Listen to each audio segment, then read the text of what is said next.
আজ সমগ্র দেশ জুড়ে 15ই আগস্ট স্বাধীনতা দিবস পালন করা হয় যথাযথভাবে। সরকারি বেসরকারি সহ বিভিন্ন সংগঠনের উদ্যোগে দিনটি নানান কর্মসূচির মাধ্যমে পালন করা হচ্ছে। সেরূপ লোকপুর অঞ্চল তৃণমূল কংগ্রেসের পক্ষ থেকে স্থানীয় দলীয় কার্যালয়ে জাতীয় পতাকা উত্তোলন ও পথ চলতি মানুষজনের মধ্যে মিষ্টি বিতরণ করা হয়। পাশাপাশি এদিন লোকপুর অঞ্চল তৃণমূল কার্যালয়ে লোকপুর বাগদিপাড়া থেকে 15টি পরিবার বিজেপি ছেড়ে তৃণমূল কংগ্রেসে যোগদান করেন। তাদের হাতে দলীয় পতাকা তুলে দেন লোকপুর অঞ্চল তৃণমূল কংগ্রেস সভাপতি দীপক শীল। সদ্য বিজেপি ছেড়ে আসা কর্মীদের মধ্যে উৎপল বাগদি জানান, বিজেপির হয়ে মাঠে ময়দানে ভোট করে জিতিয়ে আনা হলেও তাদের কর্মসূচি ঠিক নেই, যার ফলে আমাদের এলাকা উন্নয়ন থেকে বঞ্চিত।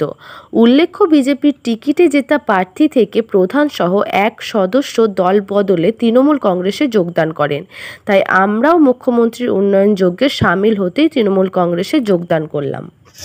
আমরা লোকপুর নিচেপাড়া থেকে আমরা তৃণমূলে যোগদান করলাম কিছুর জন্য তোমার অসুবিধা একটি অসুবিধা বিজেপির ভোট করতে গিয়ে অনেক ভোট করেছি, বিজেপির অনেক খেটেছি বিজেপিতে, তার জন্য কিছু ফল পায় না। ফলের জন্য প্রধান যে তৃণমূলে সাপোর্ট দিয়ে দিল, তার জন্য আমরা একটি কর্মী হিসেবে তার জন্য আমরা 20টা পাড়া পরিবার নিয়ে পড়ে যে করলাম তৃণমূলের সঙ্গে জয়েন করলাম।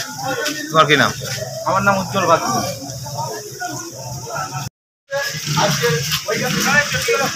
আমরা সকলে তাদেরকে সাদরভাবে আন্তরিক করছি এবং সাদরভাবে আমাদের যেসব আছে তাদেরকে আমাদের